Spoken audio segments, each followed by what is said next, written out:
በስመ አብ ወወልድ ወመንፈስ ቅዱስ አሃዱ አምላክ አሜን። በክርስቶስ ክርስቶሳውያን ብወልድ ውሉዳን በመንፈስ ቅዱስ መንፈሳውያን ዝተሰመኹም ናይ ኣዴና ናይ ቅድስት ድንግል ማርያም መፍቀርትን ፈተውትን ደቂ ዓዶም ንቅዱሳን ከመይ ኣለኹም? ኣነ እግዚአብሔር ይመስገን ሰላም ኣለኹ። ተመስገን ኢልና ከነመስግኖ ንዝፈቀደልና ልዑል እግዚአብሔር ኣምላኽና ስሙ ይኽበር ይመስገን አሜን። እምበኣርከ ስለማዓንቲ እውን ካልኣይ ክፋል ሕቶን መልስን ሒዘልኩም ቀሪበ ኣለኹ እሞ ናትኩም ሓገዝን ናትኩም ደገፍን ኣይፈለየኒ። ኣብ ትገብሩለይ ምብርትታዕ ድማ ብጣዕሚ እየ ለመስግነኩም። ወስብሐት ንእግዚአብሔር።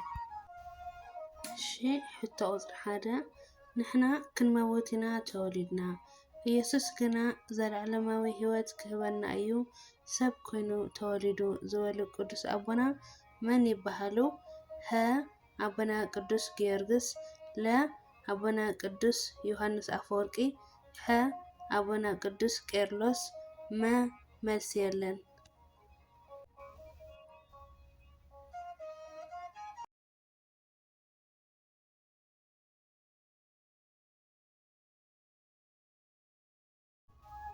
መልሱ ሀ ኣቦና ቅዱስ ጊዮርጊስ ይኸውን። እሺ ሕቶ ቁጥሪ 2 ብሰናይ ምግባር ዘይተሰነየ ጸሎት ከም መንገብገብ ዘይብሉ ኣሞራ እዩ ዝበሉ ቅዱስ ኣቦና መን ይበሃሉ? ሀ ቅዱስ ኣቦና አትናቴዎስ፣ ለ ቅዱስ ኣባ ገብረ ክርስቶስ፣ ሐ ቅዱስ ኣባ ሽኖዳ፣ መ ቅዱስ ኣቦና ዮሴፍ።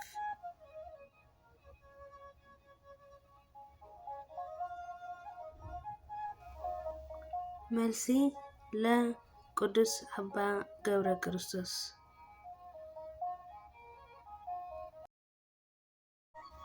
ሕቶ ቁጥሪ 3 ንስጋዊ ድሌታትና ምስዓር ኣክሊል ህይወት ዘውህብ ሰማዕትነት እዩ ዝበሉ ቅዱስ ኣቦ መን ይበሃሉ? ሀ ቅዱስ ኣቦና ገርገሪዎስ፣ ለ ቅዱስ ኣቦና ዮሴፍ፣ ሐ ቅዱስ ኣቦና ኢዮብ፣ መ ኩሎም መልሲ እዮም።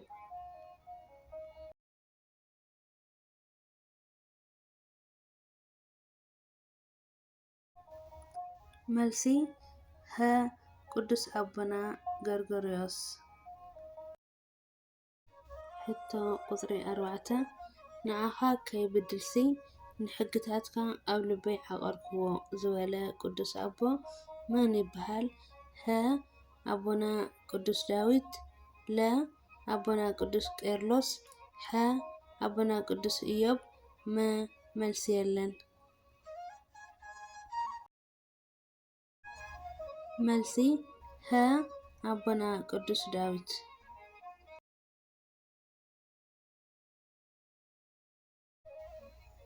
ሕቶ ቁጥሪ 5 ኩሉ ግዜ ኣብ ሰላም ሃሉ ብሽግር ኣይትናወፅ ነቲ ኩሉ ዝኽእል ሃቦ ዝበሉ ቅዱስ ኣቦ መን ይበሃሉ? ሀ ኣቦና ቅዱስ ሙሴ ጸሊም፣ ለ ኣቦና ቅዱስ ቄርሎስ፣ ሐ ኣቦና ቅዱስ ዳዊት።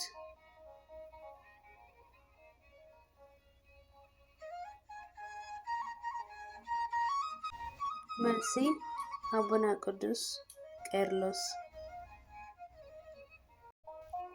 ሕቶ ቁጥሪ 6 ሓጢኣት ቁስሊ እዩ ንስሓ ድማ መድሓኒት እዩ ዝበሉ ቅዱስ ኣቦ መን ይበሃሉ? ሀ ቅዱስ ኣቦና መቃርያስ፣ ለ ቅዱስ ኣቦና ዮሃንስ አፈወርቂ፣ ሐ ቅዱስ ኣቦና ባስልዮስ።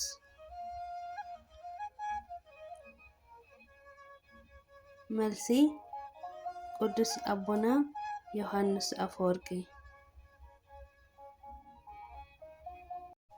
ሕቶ ቁጥሪ 7 ሃሌሉያ ማለት ዘሎን ዝነበረን ማለት እዩ ሓቂ ወይ ሓሶት? መልሲ ሓቂ። ሕቶ ቁጥሪ 8 እተፍቅሩኒ እንተኮንኩምሲ ትእዛዛተይ ሓልው ዝብል ቃል ኣምላኽ ኣብ ዮሃንስ ወንጌል ምዕራፍ 14 ፍቕዲ 15 ንረኽቦ። ሓቂ ወይ ሓሶት?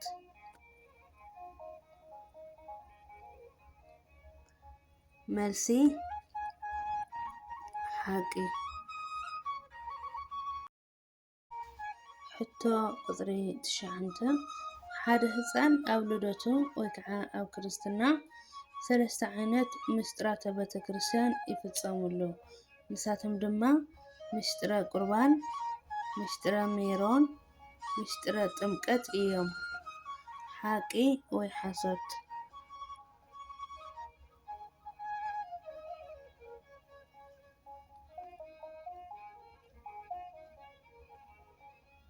መልሲ ሓቂ።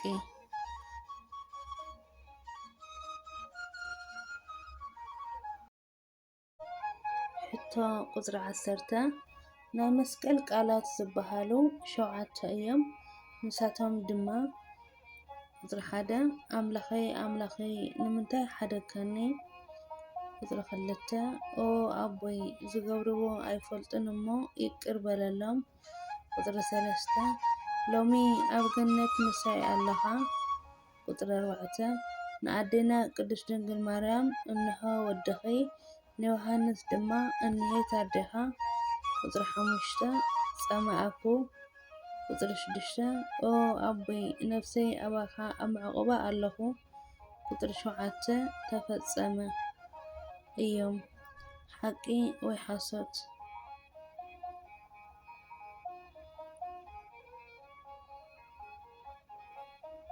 መልሲ ሓቂ እዩ።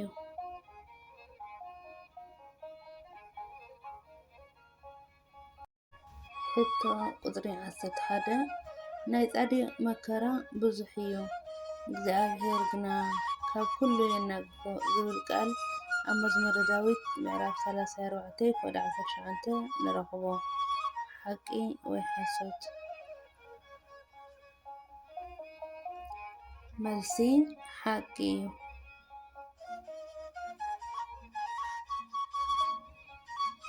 ሕቶ ቁፅሪ 12 ክትድሕን ተደሊኻ ከም መወሰብ ኩን ናይ ሰባት ፀርፍን መጎስን ምንም ኣይትቑፀሮ ዝበሉ ቅዱስ ኣቦ መቃርያስ ዓብዪ እዮም። ሓቂ ወይ ሓሶት?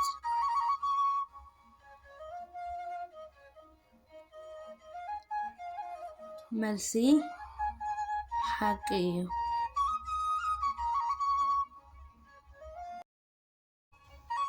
ሽምበኣር ክቡራትን ፈትዋትን ስድራ ልዑል እግዚአብሔር ዝነበረና መደብ ፈቲሖሞ ክትኮኑ ተስፋ ይገብር። ኣብ ጎነይ ኮይንኩም ስለተበራታትዑኒ ብጣዕሚ እየ ለመስግነኩም። ኣጀሚሩ ንዘፈፀመና ልዑል እግዚአብሔር ኣምላኽና ክብርን ምስጋናን ኣምልኾን ውዳሴን ይብፅሓዮ ኣሜን። ኣብ ዘውደቅኩ ዘንጠልኩ ብኣፈ ስብሃን መላእክቲ ተኣረመለይ። ወስብሐት ንእግዚአብሔር ኣሜን።